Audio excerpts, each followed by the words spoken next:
하나님 말씀 함께 보겠습니다. 이사야 30장 1절입니다. 이사야 30장 1절입니다. 이사야 30장 1절입니다. 이사야 말씀 같이 읽겠습니다. 1절에가 오른쪽으로 치우치듯이 왼쪽으로 치우치듯 1절에가 오른쪽으로 하는 말소리가 내 왼쪽을 들려주시기를 1절에가 오른쪽으로 하는 말소리가 내 왼쪽을 들려주시기를 1절에가 오른쪽으로 하는 말소리가 내 왼쪽을 들려주시기를 1절에가 오른쪽으로 하는 말소리가 내 왼쪽을 들려주시기를 1절에가 오른쪽으로 하는 말소리가 내 왼쪽을 들려주시기를 1절에가 오른쪽으로 하는 말소리가 내 왼쪽을 들려주시기를 1절에가 오른쪽으로 하는 말소리가 내 왼쪽을 들려주시기를 1절에가 오른쪽으로 하는 말소리가 내 왼쪽을 들려주시기를 1절에가 오른쪽으로 하는 말소리가 내 왼쪽을 들려주시기를 1절에가 오른쪽으로 하는 말소리가 내 왼쪽을 들려주시기를 1절에가 오른쪽으로 하는 말소리가 내 왼쪽을 들려주시기를 1절에가 오른쪽으로 하는 말소리가 내 왼쪽을 들려주시기를 1절에가 오른쪽으로 하는 말소리가 내 왼쪽을 들려주시기를 1절에가 오른쪽으로 하는 말소리가 내 왼쪽을 들려주시기를 1절에가 오른쪽으로 하는 말소리가 내 왼쪽을 들려주시기를 마지막이 되기로 하는 말소리가 내 왼쪽을 들려주시기를 마지막이 되기로 하는 말소리가 내 왼쪽을 들려주시기를 마지막이 되기로 하는 말소리가 내 왼쪽을 들려주시기를 마지막이 되기로 하는 말소리가 내 왼쪽을 들려주시기를 마지막이 되기로 하는 말소리가 내 왼쪽을 들려주시기를 마지막이 되기로 하는 말소리가 내 왼쪽을 들려주시기를 마지막이 되기로 하는 말소리가 내 왼쪽을 들려주시기를 마지막이 되기로 하는 말소리가 내 왼쪽을 들려주시기를 마지막이 되기로 하는 말소리가 내 왼쪽을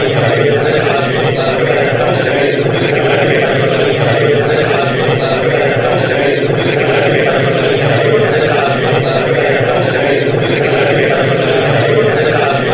되기로 하는 말소리가 내 왼쪽을 들려주시기를 마지막이 되기로 하는 말소리가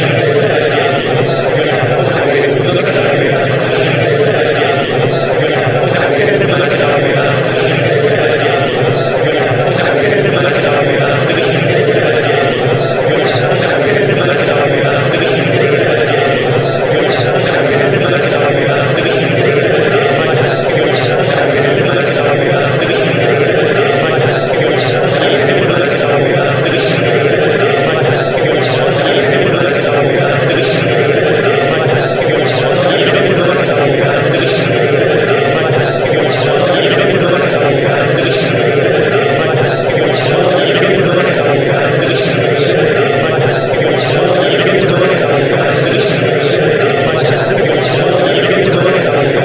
들려주시기를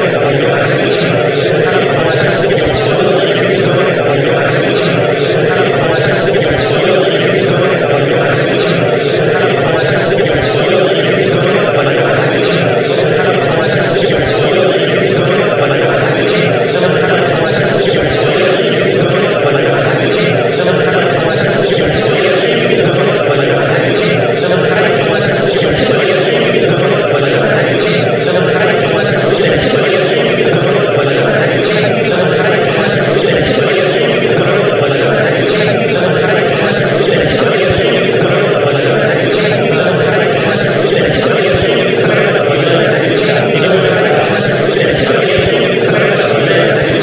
되기로 하는 말소리가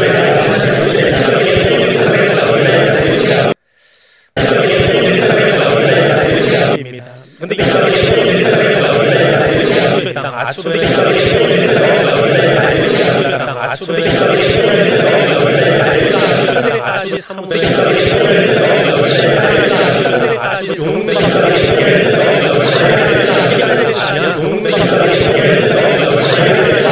용맹하게 용맹하게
아니면 하나님께서 좋아하시는 것인지 늘 물어야 합니다. 하나님께서 좋아하시는 신앙의 여정입니다.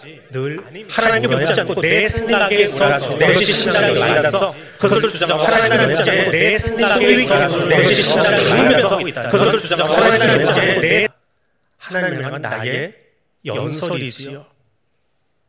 하나님께서 나를 통하여 하기 원하셔서 나를 통하여 하기 원하셔서 들려주시는 것, 그것을 한자어로 소명이라고 합니다.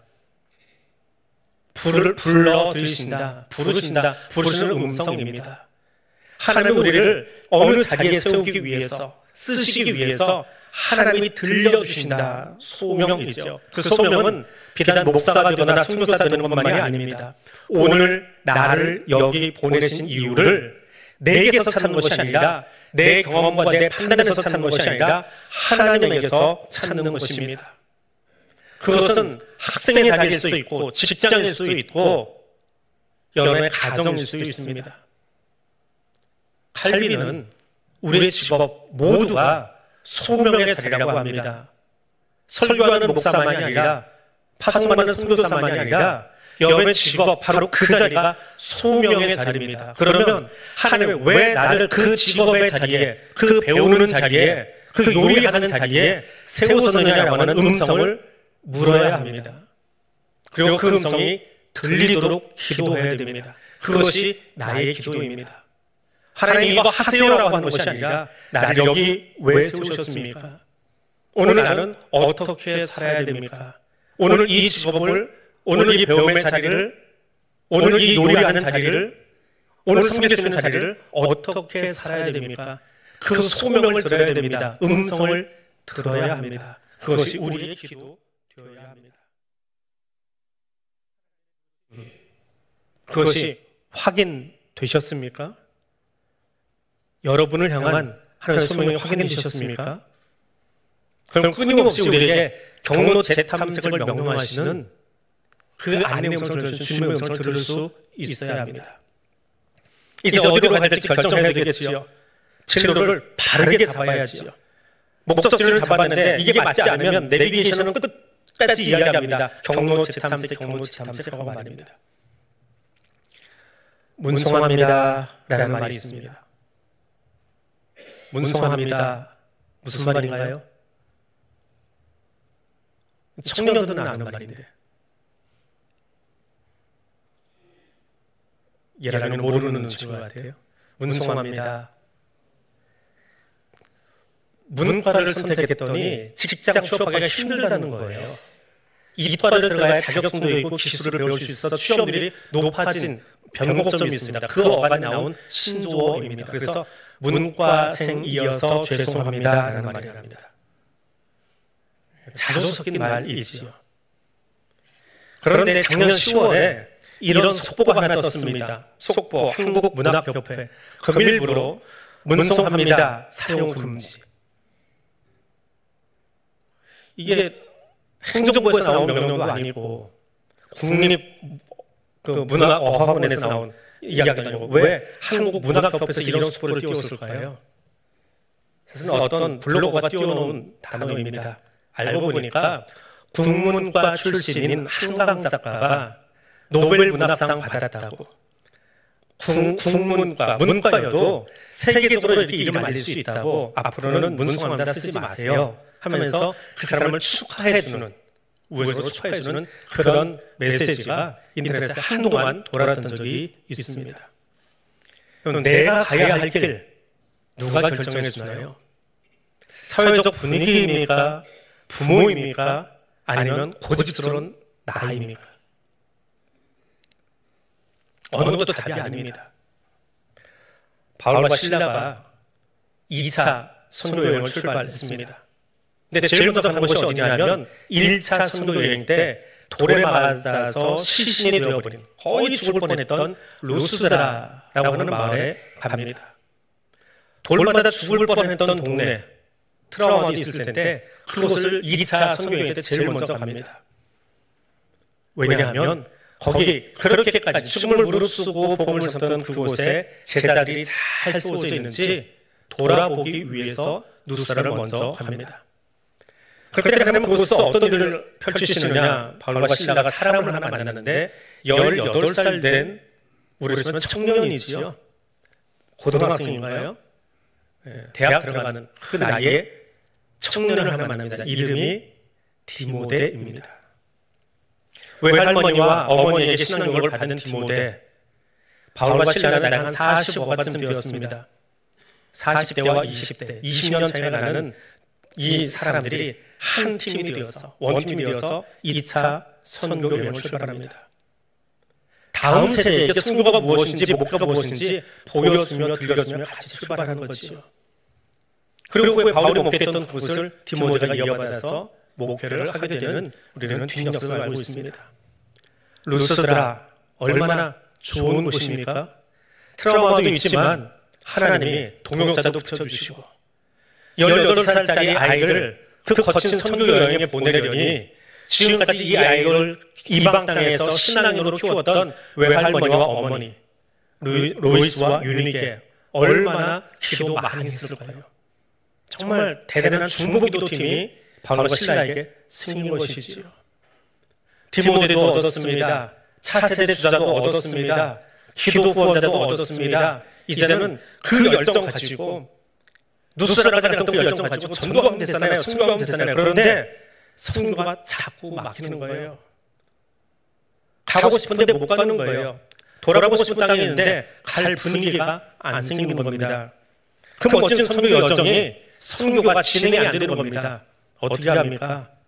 길이 막히는 이유를 놓고 기도하고 묵상합니다. 그렇게 긴 묵상 가운데 경로 재탐색 안내 메시지가 들려옵니다. 사도행전 16장 6절입니다. 성령께서 아시아에서 말씀을 전하지 못하게 하신다. 선교를 누가 막았다고요? 성령께서요. 선교를 막은 것이 아니라 경로를 재탄생합니다. 경로가 틀렸습니다. 아시아로 가지 마십시오. 유럽으로 가십시오. 마게도냐로 가십시오. 하나님은 선교를 막은 것이 아니라 선교의 방향, 선교 지역을 바꾸라 하신 겁니다. 열정도 있고 후임 선교사도 붙었고 기도 동역자도 붙었지만 경로가 틀렸다라고 하는 것입니다. 하나님이 계획하신 경로는 그것이 아닙니다. 내 열정으로 가지 말라는 겁니다. 사람이 있다가 사람들에게 부하게 되는 것을 누리지 말라는 겁니다. 내가 원하는 방향, 내가 한 번도 공부하지도 않았고 둘러보지도 않았지만 내가 원하는 그 땅으로 가라. 경로 재탐색하게 하십니다. 하나님의 이끄시는 방향이 중요합니다. 나의 열정보다, 내 경험보다, 내 경륜보다, 내 지식보다 더 중요한 것은 하나님이 오늘 내게 어떤 소명을 주시는지 끊임없이 묻고 경로를 재탐색할 수 있어야 합니다. 마가의 다락방에서 하나님의 성령을 부으셔서 방언을 하게 하신 이유가 무엇입니까? 오순절 마가의 다락방을 보면 참 욕심이 나요. 외국에 참 취약한 제가요, 그분만 보면 욕심이 나요. 기도하다가 조용할 때 되면 하나님 나도 갑자기 새로운 언어를 하나 뚝 떨어뜨려 주시면 안 돼요? 예. 하나님이 거기 방언을 받은 사람들에게 야 선교한다면서 그 정도 언어 실력도 없어가지고 어떻게 선교하겠냐? 내가 그냥 너 배우지 않았어도 어학원 가지 않았어도 언어 가르쳐 줄게 하고 다 외국으로 후사할 수 있도록 그것도 동시 통역이 가능하도록 그렇게 선물 주신 게 방언입니까? 아닙니다. 선교에 대한 예화 중에 그런 이야기가 하나 있습니다. 구소련 지역을 선교하기 위해서 기차를 타고 지나가던 한 선교사님이 기차에서 성경책을 보고 있는데 앞에掲示板하나 나타난 거예요. 갑자기 가방속에 숨길 수는 없고 이 성경을 어떻게 합니까? 기차 보러 냈다 버려버렸습니다. 자기가 살겠다고. 근데 두고두고 선교사님 마음이 이게 걸리는 거예요. 그래서 소련에서 아무리 선교를 해도 이게 자기 눈에 보이는 열매가 없는 거예요. 근데 어느 날 기차를 타고 돌아가다가 자기가 그 성경책을 던졌던 마을이 생각나서 들어가 보았답니다. 마을 전체가 복음화되어 있더래요. 누가 했습니까? 선교사가 했습니까? 사람의 열정이 했습니까? 돈으로 했나요? 누군가가 버린 책을 누군지는 모르겠지만 들고 가서 읽고 또 옆 사람 같이 읽고 성경책 읽은 거 하나 가지고 마을 전체가 복음화되었다라고 하는 선교의 비하인드 스토리가 있습니다. 방언을 주심은 외국어 잘하게 하신 것 아닙니다. 내가 알지 못했던, 그래서 이방 사람이라 그러면 개취급하고 싫어하던 유대인들에게 그 입을 열어서 내가 말하는 그 언어 가지고 그 땅을 좀 품어라, 그 마음 갖게 하시려고요. 말이 되니 말이 통하니 어떻게 해요? 그 사람들을 알아가고 그 사람들을 품어내고 그 외국어가 되는 그 사람이 그 지역으로 선교 나가지 않겠어요? 바울과 실라, 그리고 오늘 나에게 인생의 신앙의 재탐색을 명령하신 이유가 무엇입니까? 내 생각 내려놓고 타인의 생각 수용하고 내 주관에 사로잡혀서 내가 원하는 것만 말하려는 이 세대, 특별히 좀 대한민국처럼 자기 생각만 말하는 이런 상태가 어디 있습니까? 조선이 가장 좋았을 때, 고려가 가장 부흥했을 때는요, 서로의 이야기를 잘 들어주던, 노론, 소론, 분론 없었던, 아니 있었어도 토론이 되던 때가 부흥기였다고 합니다. 지금은 그것과는 너무 다른 세대인 것 같아요.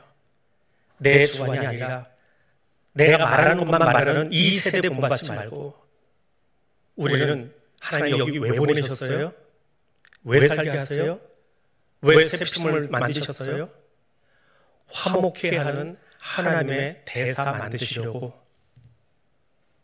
화목해 하는, 그러려면 누가 바뀌어야 됩니까? 하나님의 방언 주신 이유가 뭐라고요? 내가 먼저 바뀌라고요. 내가 먼저 치유되고 내가 먼저 회복되고 내가 먼저 바뀌어야 그 바뀐 마음 가지고 가서 이방 사람을 품지요. 내가 언어가 되는 그 사람을 품지요. 그 사람과 화목할 수 있지요. 하나님 나와 화목하기 위해서 성령을 부어주셨고 은사를 주셨는데 그것으로 내가 먼저 치유되고 변화돼서 그리고 나가서 내가 지금까지 개 취급하고 사람 취급하지 않았던 그 이방을 하나님께서 한 가족으로 품어내고 그들이 복음을 전하는 것이 사도행전의 역사입니다. 바울과 실라가 바뀌지 않으면 100번 경로체 탐색, 내비게이션에서 안내 음성이 나와도 아시아만 고집합니다. 차를 운전하는데 내비게이션에서 아무리 경로체 탐색합니다. 이 길 아닙니다. 이 길이 오래 걸립니다 해도 고집스러운 사람은 끝까지 자기 방식으로만 갑니다. 경로체 탐색 누가 바뀌어야 돼요? 내가 바뀌어야 돼요. 그 음성을 듣고 내가 하나님 앞에 응답해야 돼요. 그래야 거기 하나님의 역사가 나타납니다. 이스라엘을 회복시키시려는 하나님이 이사야를 통해서 말씀하십니다. 오늘 그 본문으로 말씀을 맺습니다. 너희 눈물의 시간이 끝났다.